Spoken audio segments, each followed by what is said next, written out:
everyone, and thanks for joining me tonight here on Twitch.tv. This is the OBR Friday Night Roundtable. I'm your host, Corey Gaudreau, and this past week, the Browns squared off against and emerged victorious against the Houston Texans, despite a couple of struggles here and there on defense. This week, they look to take on the Chicago Bears, who are got a bit of a stout defense over there, and they'll be starting their young quarterback, Justin Fields. So we'll be bringing in our film expert, Jake Burns, to talk about Justin Fields and what we can expect from him in his very first career NFL start. We've got Fred Greedham to come in to talk about the news of the week. That's OBJ's return to the field. And we'll also bring in Anthony Reinhardt, who we've got back this week, to talk a little bit about the Browns and their third down struggles as of late. But first, we'll start with the news of the day. And for that, I'm joined by Browns insider Brad Stainbrook. Brad, the news of the day, of course, news of the week, OBJ, he talked to the media on Wednesday. It sounds like he's pretty much ready to go. What have you been hearing about him? Yeah, absolutely. What's up, guys? Yeah, so adding on to OBJ, he will be dressed and he will play. He's officially back. He is officially back and in uniform. He'll be playing Sunday. Snap count wise, he'll probably be on a snap count. They want to play this safe. There we go. You guys can hear me now. Cool. So yeah, guys, OBJ, he's back. He's dressed. They were entering this week with the plan to play OBJ if all went well. You know, league sources told me from the start the Browns were really trying to just play this safe and play it by ear. OBJ really wanted to play week 1, but his doctors were telling him that week 3 probably days. He's off the injury report. He's back. He will be playing. Yes. So also other injury reports, Chris Hubbard dealing with a tricep injury about 2 weeks now. He did not practice all week and he has been ruled out today. So he will not be playing Sunday. He's been out for the last 2 weeks, I believe. You have to think it's not as serious as an injury that would be placed on the IR. So hopefully he'll be back next week. Sione Takitaki, he has got a hamstring injury. He was also out of practice all week this week, and he was also ruled out for Sunday today, so he will not be playing. J.C. Treader and Jedrick Wills both were listed as questionable, but both are expected to give it a go. Watch for the same situation last week if Jed cannot. Kevin Stefanski said he's in a much better place this week, but if he cannot give it a go for every reason, watch for Blake Hance again to take over at left tackle. Some other news, Malcolm Smith will continue for the second week in a row to be calling plays on defense. He'll hold the green dot. Obviously not calling plays, but, you know, he's translating to the players on the field. He does have the microphone in his helmet this week. Elijah Lee, he was called up from the practice squad last week, and he was signed to the 53-man roster with the Anthony Walker injury. He should be getting some more playing time this week. He'll be getting the start at Sam, I'm told, and you know, it's the strong side. He will be getting some more playing time there. So with that, I'm not sure if we have any other questions, but that's all I got.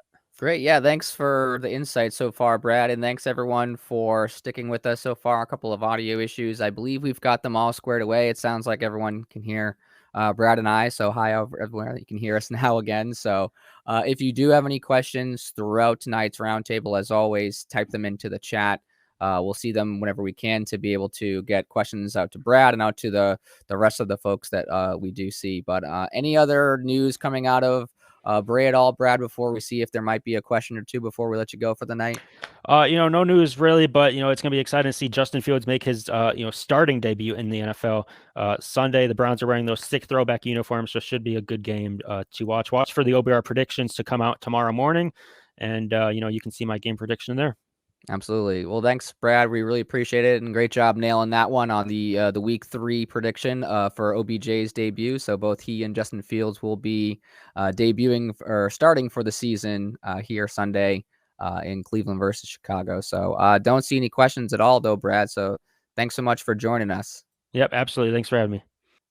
Awesome. So you can definitely check out more from Brad if you would like. Follow him at Browns by Brad, both on Twitter and Instagram. And if you are subscribed to the OBR, check out the Rumor Mill.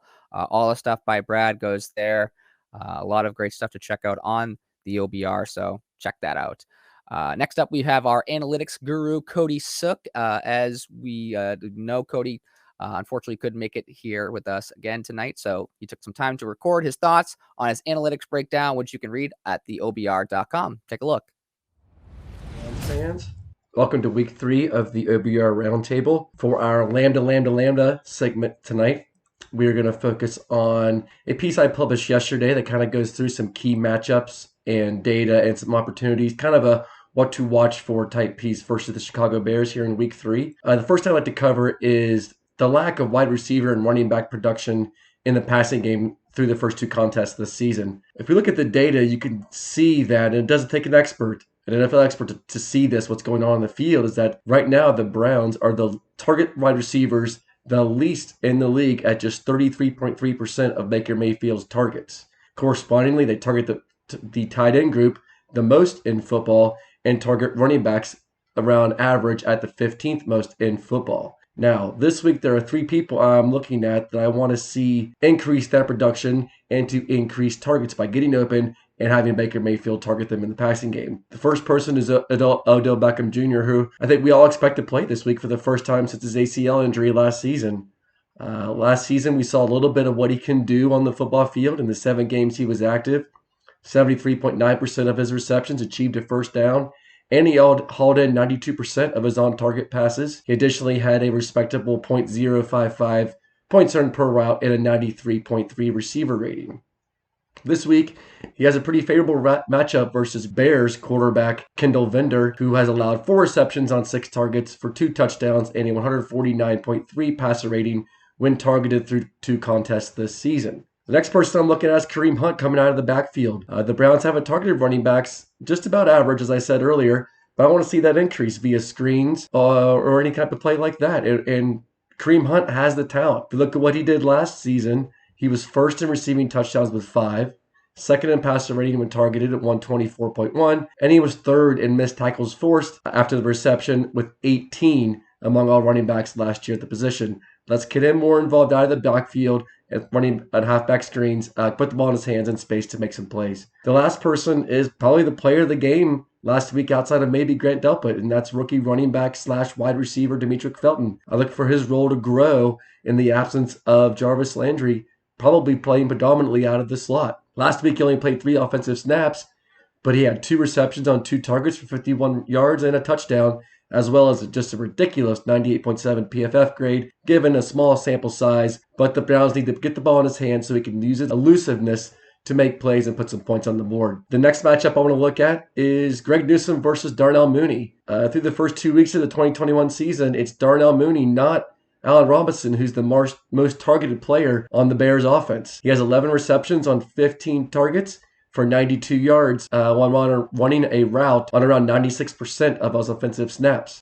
He has the second highest average cushion among all wide receivers and tight ends thus far in the season with 8.4 yards, which means teams will have to take into account his elite 4.38 40-yard dash and 2.55 20-yard split at the combine. With Fields under center, I expect the Bears to push the ball more downfield.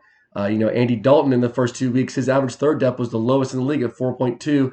I expect the Bears to push the ball downfield more with Fields under center, which is one thing to especially watch versus Greg Newsome. The last matchup I want to look at is Browns right tackle Jack Conklin versus Bears edge / outside linebacker Khalil Mack. While Conklin has been extremely good in the running game at the 3rd best PFF grade among all offensive tackles, 89.7, he struggled a little bit at times this season in pass protection. The 6-year veteran currently ranks 54th among all qualifiers of the position in pass blocking efficiency with 95. He's allowed a team worst 4 quarterback pressures, including 2 sacks and 2 hurries thus far this season. Facing off against Khalil Mack is going to be a challenge for him this game in week 3. Since 2014, Mack is second to only Aaron Donald in quarterback pressures with 504, and he's the highest graded edge defender since 2018 at 92.5. One of the main things I'm focusing on this week with the defense is to come out and be aggressive. You're facing a rookie quarterback. No more passive, no more sitting back and letting the game come to you. Attack the football. Confuse Justin Fields on defense versus disguising coverages or exotic blitzes. Get in his face and keep him uncomfortable this week. The Browns have dominated against the run. Okay, let's shut down David Montgomery. Let's get in Justin Fields' face and force him to beat the Browns through the air. Another thing you have to look at with that defense is they need to contain Justin Fields in the pocket. That means keeping integrity in your pass rushing lanes. You could see that consistently that Clowney and Myles Garrett are consistently running that same kind of whip technique on the outside, which is giving quarterbacks an ease of stepping up, stepping to the side, and escaping the pocket. That's something the Browns have to contain this week. Browns can't come out flat like they did against the Texans, or they won't win this football game. I look forward to another Week 3 contest against the Bears, and hopefully the Browns come out with a win. Take care, everybody. All right.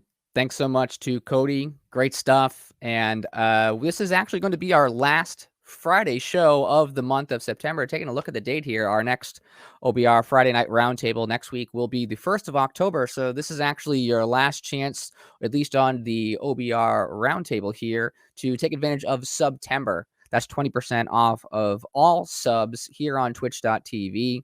Actually, we went ahead and gifted 5 more subs out tonight. So congratulations to Jared Scrogg, Salty Nuke 73, Geppetto, Darth Knight, and Imagination. Congratulations with your sub. And again, just like less than 1 more week to take advantage of 20% off all of subs. And as always, just take a look to see if you've got your Twitch Prime subscription up. If you'd like to use it here, we'd love for your support. So thank you everyone for your subs and all of your support here on twitch.tv. We really appreciate you all tuning in on all of our shows. So next up, we're going to go ahead and bring in Jake in a little while. We have a little bit of difficulty getting him on at the moment. So we'll have Jake come on a little bit later on in the show, have him talk a little bit about Justin Fields. But for now, let's go ahead and actually bring in our beat reporter, Fred Greedham. Again, unfortunately, not able to make it here tonight, but he did have some thoughts on the return of Odell Beckham Jr. And here we do have some of those thoughts recorded, and let's hear what Fred has to say. Odell Beckham Jr. I'm expecting him to play this week. If he doesn't, I think it would be on his end. But I don't think he would have talked this week as we talked to him on Thursday. And he said, well, we'll see. I think there's still a little drama about it. But I expect him to play. I expect him to suit up. And especially with Jarvis Landry out, I think it will be a big addition. I think Beckham learned a lot last year sitting on the sideline. I think it was tearing him apart not to be able to play and to see how the offense took off without him. And they made the playoffs and even won a playoff game. He said since he's come to the Browns in a trade that all he wants to do is win and help a team, make the playoffs. And so I think he saw what the team did without him last year. And I really think he's in a place where he just wants to come in, fit in, not be the focal point necessarily the offense. And if he does that, I think that this offense will take off and not sputter as it did in the first half of the last year. I think Baker Mayfield's a much different quarterback than he was when he had Beckham last year. I think that part of him was looking for 13, almost subliminally thinking, boy, if I don't get him the ball, he's going to be upset with me. But I think more so Mayfield wasn't that familiar with the offense, and he was locking into whatever receiver he looked to first. At the second half of the season, he became more comfortable, and he made adjustments, and he started looking for the second and third receivers. I think he's in a much better place. I think he realizes he has a much higher completion percentage if he throws it to the open receiver and not tries to force it into one particular player, as talented as Odell Beckham is. With that said, Odell Beckham can change the game on a dime. He gives the Browns a stretch element that they didn't have after he was out last year. They didn't have that against the Chiefs in that playoff game they lost. And so they just defensively played, kept everything in front of them, knowing that nobody could get deep behind them. And I think if Beckham can do nothing more than run deep occasionally and take a couple defenders with him, that opens up underneath to those 3 tight ends. It opens up underneath to Chubb or Hunt out of the backfield, or Peoples-Jones or Higgins or Felton or Schwartz, any of those guys coming across the middle.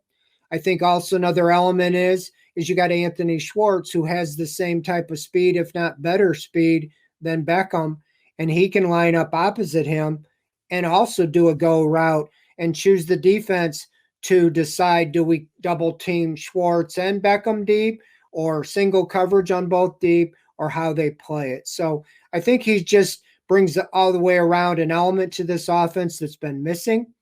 And I think that he is ready in a place in his career that he's ready to fit in, do what's necessary to make the offense successful and help the Browns get to the playoffs. And if he does, the Browns will be in a much better place all the way around, because this team is better with number 13 on the field. Thanks, Fred. And joining us now on the OBR Friday Night Roundtable is the OBR's very own film guru, Jake Burns. Jake, great stuff earlier this week on Chalk Talk, talking about the week that was against the Houston Texans. However, this week we're talking about the Chicago Bears, and their starting quarterback this week is going to be a little familiar to a lot of folks in this area, especially those that follow college football. It's rookie Justin Fields out of Ohio State. The NFL certainly a different beast than college. So what is it that we can expect from Justin Fields' first start in the NFL this week? Yeah, I mean, a lot of the things that you remember from Ohio State, right? A guy who will hang in the pocket. He will certainly weather the storm of things around him. I think there's a misconception about Justin from those who didn't spend a lot of time watching him in college, that he wants to get out and run all the time. That's not true. He is certainly a kid a young man who wants to hang in the pocket, drive the football downfield, use his arm to win games. That is the nature of who he is. But he will run, given the opportunity, given scheme designs, things like that. He will get out and run a little bit, but he would prefer to throw the football. He's as any young quarterback is, he's going to do better in play action than non-play action, right? Like, that's the thing he's been best at. So far this year, I'm looking at metrics for him. He's at a 73.2 grade in play action, where he was 2 for 4. Non-play action throws, only 6 of 11 for 48 yards and interception. So, a 48.6 grade there. He had 2 turnover-worthy plays in non-play action throws. So usually those are your throws, Corey, where you have to sit in the pocket. The pressure knows that you're going to have to throw it, right? They know that it's going to be a passing situation. So he's struggled a bit there. He has had 2 big-time throws. Those are throws usually in tight windows and key moments. He's had a couple of those. He had a big-time throw in both sets, both play action and non-play action. But again, I mean, for a young man, that's what he's going to do best is when an OC can scheme it up for him, right? That's what he'll thrive in. When he's kept clean, some more metric for you. When he's kept clean, that means no pressure gets to him, phases him. He's in rhythm. He is a 78.9 total grade, 6 of 11, solid, right? Those 2 big-time throws when he was kept clean, not pressured. 61 yards. When he's been under pressure, as we know is the case with Baker Mayfield a little bit. And really, again, most quarterbacks that you face or see, or your quarterback, it's always going to be a harder position to play when there's chaos around you. He was 4 of 7. He's 2 of 4 this year on 7 dropbacks. 22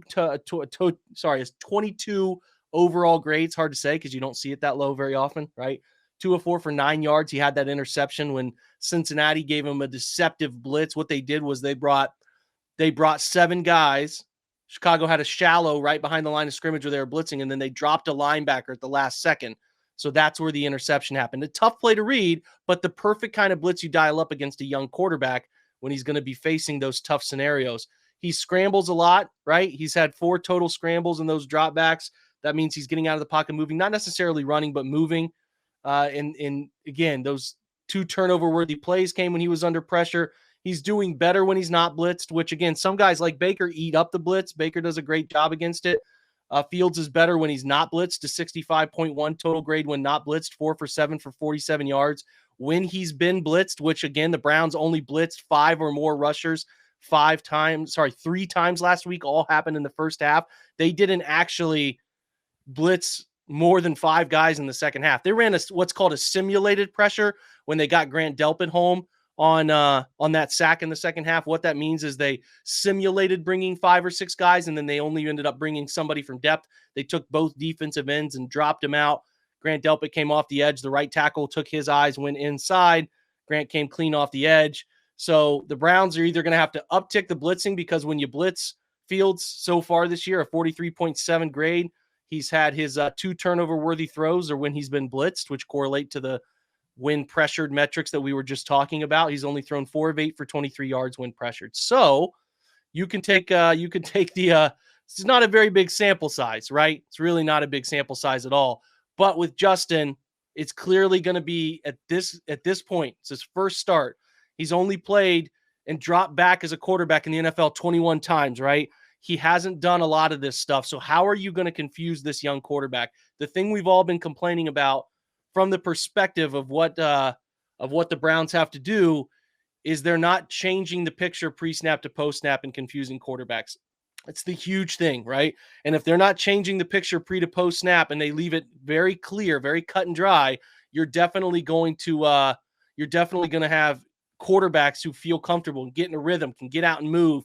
Like that's the element, right? So you have to make Justin question what's going on in front of him. If you don't make him question what's going on in front of him, then he's never going to be able, or he's never going to make those mistakes you want him to make, right?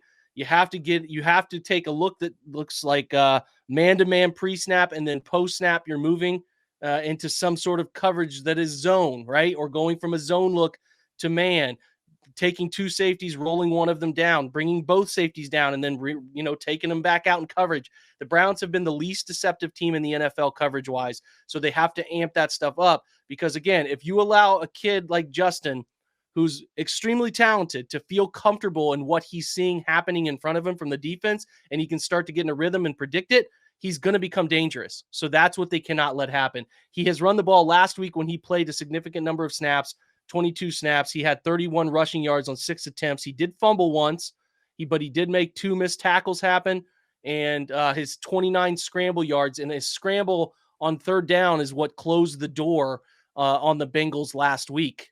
In a key 3rd down moment. The game was 20-3, and then Cincinnati made a couple late plays happen. They threw a touchdown. They picked off Fields, got it to 20-17. Chicago had to close it out, and Fields did it on a scramble. So, again, how are you going to stop the running element? That's a big thing we need to see too. So if they can bottle him up from a running perspective, make him throw against some defenses that are not predictable, you have a really good chance to shut down a young quarterback early on. I am very glad that the Browns get him early, because once he gets comfortable in the league, I think Justin Fields is going to be a problem.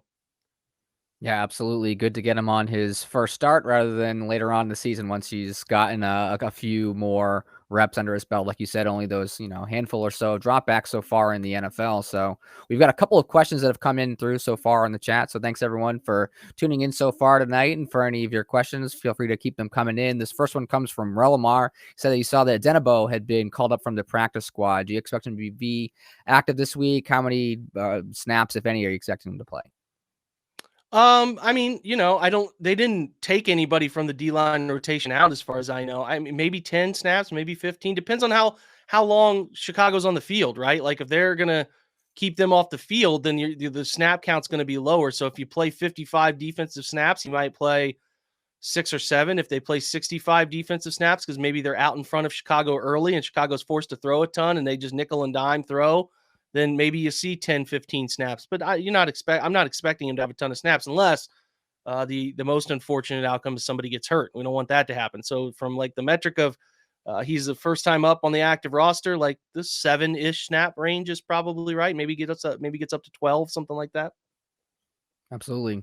So next question comes from Mr. Kotopka. So last week we saw the Browns and versus the Texans. Tyrod Taylor, similar sort of style and quarterback to Justin Fields. We saw they were able to move the ball pretty efficiently against the Browns defense. So how do you think the Bears will attack us this week?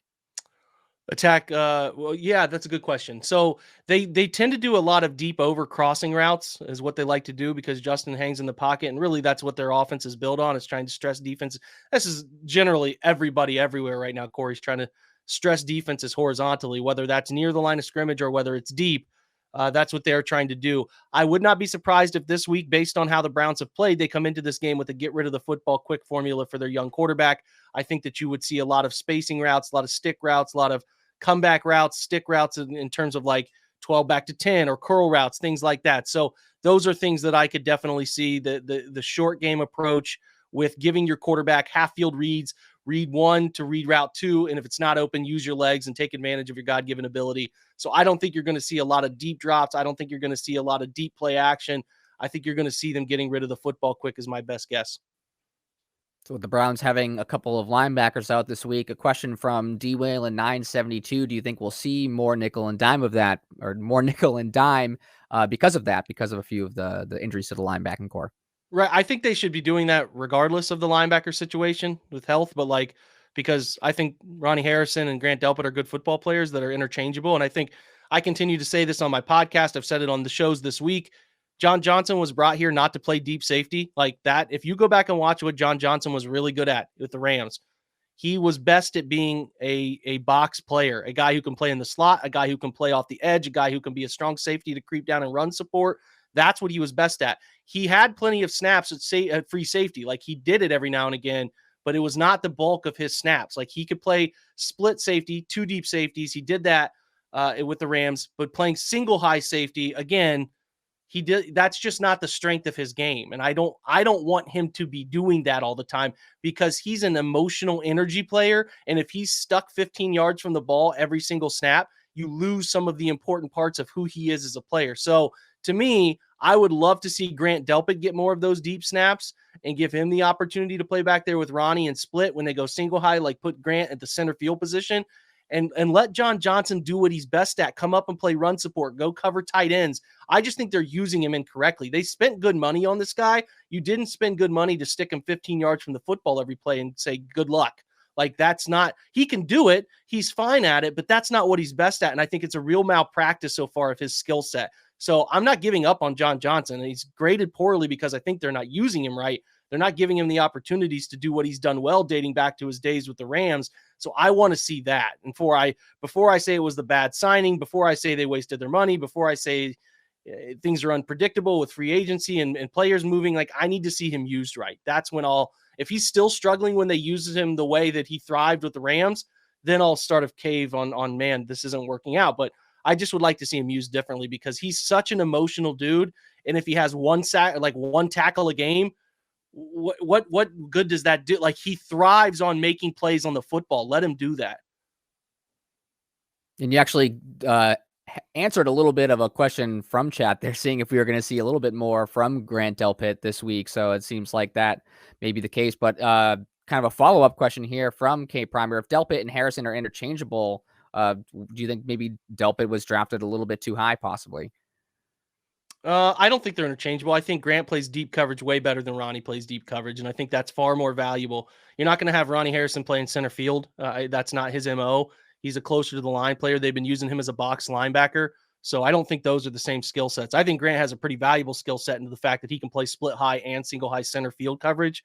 So that's where I think they'll continue to use him, because he's good at that, and he can also have versatility to come down and play a wide receiver in the slot, big tight ends too. So I like Ronnie a lot. I just don't think those two are interchangeable skill sets. I think Grant is more on an island of his own from what I know of him, while John Johnson and Ronnie Harrison are a little more similar, but Ronnie is less adept at playing deep coverage as John is. So think of it this way. John Johnson can do everything. I think you can do things with him more effectively than others, but he can do everything. That's why he's as valuable as he is. Grant Delpit's more of a coverage player, in my opinion. He can come up and play the run, but he's more of a coverage guy who gives you valuable skill set, fluidity, movement skills in the back half, while Ronnie Harrison's a play forward type of guy. He's a play up at the box. He's a play strong safety run support as an 8th man in the box against 2 or 3 tight end sets, or 2 running backs, 1 tight end, whatever you want to go with there. He's going to play forward. I don't think Ronnie Harrison's a great play backwards player. So I think they're 3 interchangeable skill sets. I just would like to see them use Grant to alleviate some of what John is doing, to give John Johnson a chance to do what we think he's good at. I think he's good at, which is just everything forward. Like, I think he is a really effective, sorry, I hit the wire there. I think he's a really effective in the box, covering tight end. Get creative with him. If you're going to be predictable with John Johnson, then why'd you sign him? I just don't love it from that perspective. So one final question for you, Jake. Looking on the other side, Chicago Bears, probably the best defense that the Browns have faced so far this season. So what is about the Bears defense that makes them tick? Who are their key guys here? You know, this isn't the years of old, you know, Brian Urlacher and what have you. You know, they've got Khalil Mack, but who are the people, the high impact folks on defense that are looking to make Baker Mayfield and the rest of the Browns offense job a little bit hard on Sunday? Well, they got some guys who are dealing with injuries, like Eddie Goldman is a really great defensive tackle for them. He's probably not going to play. He's more of their run stuffer. Akeem Hicks, you see on the screen in front of you, was questionable, limited at practice this week, but the presumption is that he will play. He's more of a disruptor, a 3-tech who can get after the quarterback a little bit. He's a good football player. You mentioned Khalil Mack, still one of the best defensive ends in the game. They have another rush player named Robert Quinn, who I think is an effective player on the other side. In the secondary, Tashawn Gibson, who's a former Cleveland Brown, who's been around the league for a while. He's already been, I don't know if he was ruled out or not, but it doesn't look like he's going to play. So they're going to be down a safety. They're already struggling at corner opposite of the young corner, Jalen Johnson, who I think is pretty good. That's a name you'll hear a lot. He's grading out as one of the best corners in the NFL this year. The Utah product. He's a good football player. But then otherwise at the second level, Eddie Jackson is a safety. We'll see. He's also questionable, but it looks like he's going to play. He's a former Pro Bowl, all-pro player at the safety position. He's on the back end of his career, but a good football player. And then in the second tier of the defense, which is linebacker Roquan Smith from Georgia. We all remember him, first-round pick. He's been up and down, but he's had a very good up portion of the early part of this year, so he will be their linebacker worth noting. But, yeah, some injuries there that could cause them some issues. But for the most part, it's still they gave Cincinnati hell. It's a good defense. You're going to have to play well up front to beat these guys. Cannot play collectively as an 11-man unit as bad as they did against Houston and expect to put up 31-plus points. Thanks so much, Jake. Looking forward to on Tuesday breaking this all down on the All 22 right here, 7 p.m. and every week, Tuesday, 7 p.m. We did switch that to Wednesday real quick. Oh, that's a hot route I'm throwing at you. We switched it to Wednesday so we could get our guys. That's my fault, Corey. Yeah, that's an alert. Yeah. Yeah, it's all good. We switched it because we could get our two guests to come on live. They can't come on live Tuesday. I'd love to do it Tuesday, but they both have busy schedules. So it'll be a Wednesday thing moving forward because we can have Kyle Murphy on live for O-line and John Stephenson to talk defense live. So Wednesdays. And I should have reminded you. That's on my man. That's my bad. You heard it here. Wednesdays at 7 p.m. Thanks so much, Jake. We'll talk to you then. All right, coming up now, joining us on the OBR Friday Night Roundtable, we've got Anthony Reinhardt once again, our analytics expert from the OBR.com. Anthony, this week, going into this week, Baker Mayfield, first in completions, 14th in both yards and in rating. So the first few weeks of play so far from him, how do you feel? What are you looking at? What have you seen? I would say I feel pretty optimistic about his first 2 weeks. Baker leads the league in CPOE, which is completion percentage over expected. And that is a quarterback's completion percentage, and then subtracted by what we might expect that quarterback's completion percentage to be, mostly based on, for the model that I'm referring to, depth of target. So the number of yards from where the receiver catches it to the line of scrimmage is kind of what we're mainly adjusting for in CPOE, but it's a pretty good way to measure how accurate a quarterback has been just off the cuff. So one of the things that I wrote about this week was Baker's CPOE ranking as the best in the league. And I kind of alluded to it a little bit in my article, but it doesn't have a super strong correlation with long-term rest of season efficiency. That was something that I did a little more research into, and I shared it on my Twitter account.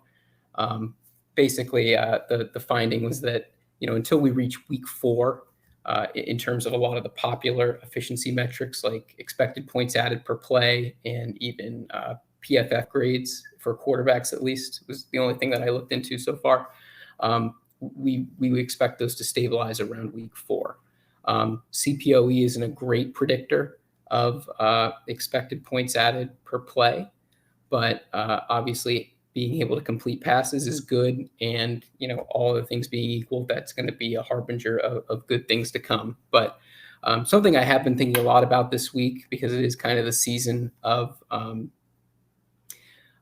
folks taking numbers that are not fully baked yet in the analytics world, is kind of thinking about what numbers are going to be, we would call sticky. And by that, I mean numbers that patterns that will continue throughout the season. So something else that I mentioned in my Wednesday analytics article that went up this past Wednesday, that's kind of a recap of the previous week's game, is some of the Browns' struggles on late downs compared to early downs. So starting with the offense, the Browns' offense this year is, I believe, 7th in EPA per play. On early downs, they're 4th, so first and second down, 4th most efficient team. And if we look at 3rd and 4th downs, they're 19th. I mentioned in my article that the Browns were outperformed by the Texans both on offense and on defense on late downs pretty badly. Late downs have a lot of leverage, obviously. Every football fan knows that, a big 3rd down or a 4th down conversion can really turn the tide of the game. But those things don't necessarily help us predict future performance. So one of the things that I had kind of picked up on from the Texans game was that the Browns got beat pretty badly on offense and defense on 3rd downs, even though they make up only 20% of the plays, but did really well on early downs. On offense, the Browns were, I think, plus 0.2 expected points added per play on offense, which is quite good. I think for the season, both games combined, like I said, they're 4th in early down EPA per play on offense, and then down to 19th on late downs. Defense, it was a similar story. Even in the Kansas City game in week 1, we saw the Browns struggle a lot on late downs and do pretty well on early downs, although that was really mostly because of some of the great run stopping that the Browns did against Houston. So on defense, the picture is a little more complicated, but the Browns are 19th in defensive efficiency on early downs, and then down to 31st on late downs. Now, unfortunately, they did get cooked pretty good on early downs in the passing game against Houston. So the Browns are still in pretty bad shape in that regard. I have them as in the 5th percentile, so the worst out of a random 20 teams from the last 15 years or so in expected points added per drop back on defense. So I think that'll be something that I'm looking for them to improve on against Chicago. So something you mentioned, you talked about a little bit more, and you wrote about in your article this week, and a pretty big point of concern so far has been the Browns' early season 3rd down defense. So in your article this week, what did you see there? Were there a few things that maybe might have some fans feeling a little bit better than they probably did after the first 2 weeks? Yeah, so I think the run defense especially, you have to feel pretty good about. Houston kind of ran the ball right into a brick wall for the most part. I'm not convinced that Houston is playing to win this year. They got a lot of stuff going on, but I think that they did a great job stopping the Texans on run plays. And the Texans did run it a lot on early downs. I think the Browns were close to almost half a point, I want to say, is what they were gaining every time Houston ran the ball on 1st or 2nd down. So that was very promising, and they had similarly good marks against Kansas City. It's just kind of the passing defense really struggled against both Tyrod Taylor and to a lesser extent against Davis Mills, who you would expect the defense to be able to light up pretty easily.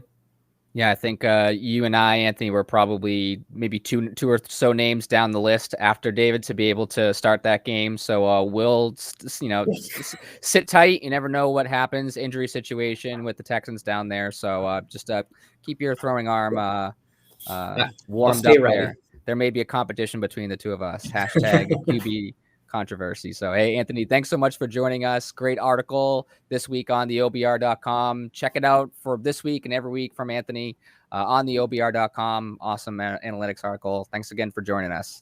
Thanks, Corey.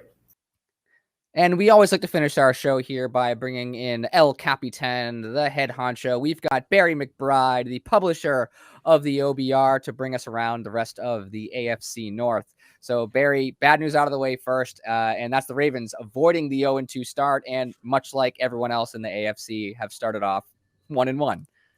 Yeah, it's a sea of mediocrity out there at this point. None of the teams look unbeatable. They look a little bit worse than we thought they were to begin the season of the AFC North, which was really, the chances were that you get, at least two wild card teams out of the AFC North, but right now it's not looking like that. Everybody has weaknesses that can be exploited. Let's start with the Cincinnati Bengals. The Bengals are a team with a new quarterback. He's a stud. He's going to be a franchise player. And they didn't protect him quite as well as they should have in the draft with their offensive line. They passed over a great left tackle to take a wide receiver. And so far, that's worked out okay for Cincinnati, but they still have that problem with their offensive line.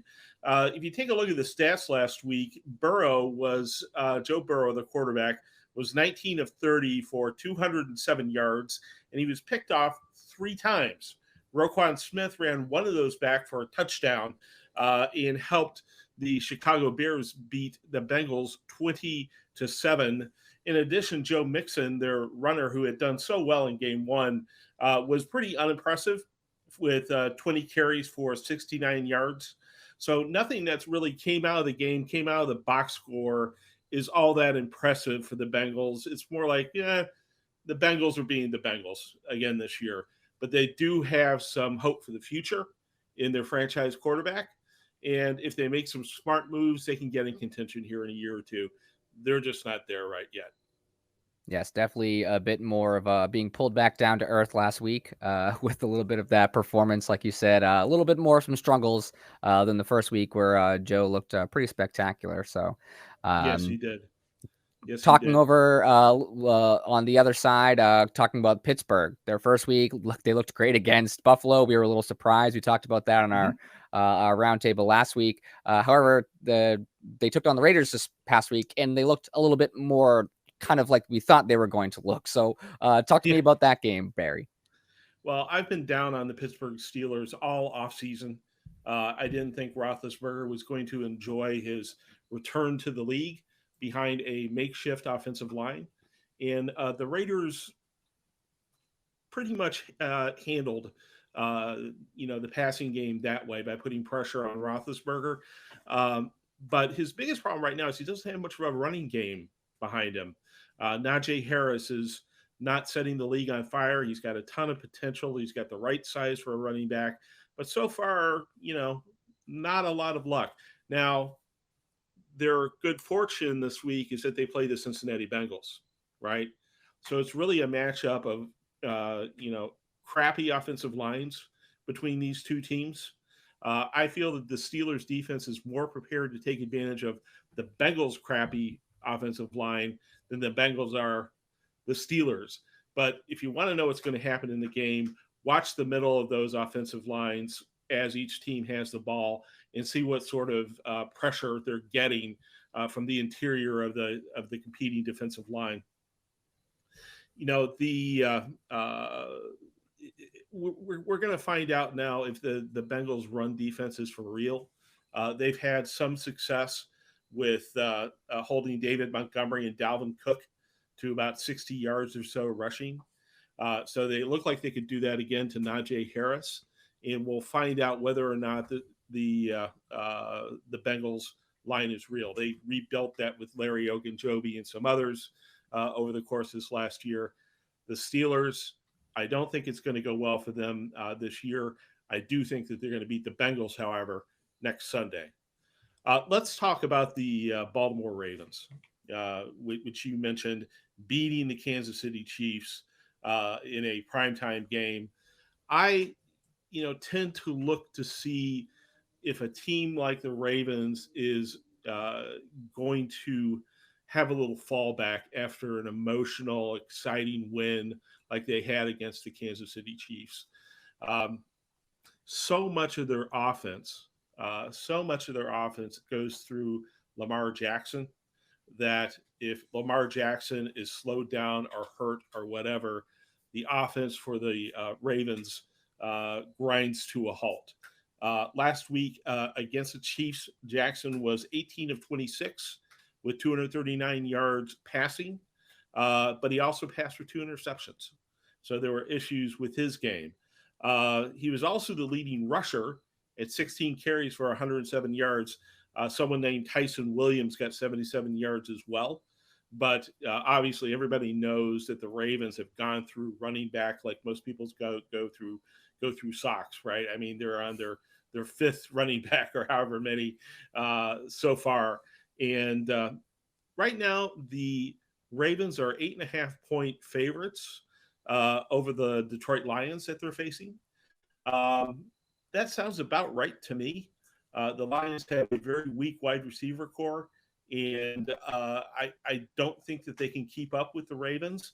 The only thing is this sort of, this mystery factor of, do the Ravens fall back after that emotional victory in prime time, a little bit of a shorter week for them, and probably a little bit more challenging to get up for the 0-2 Detroit Lions.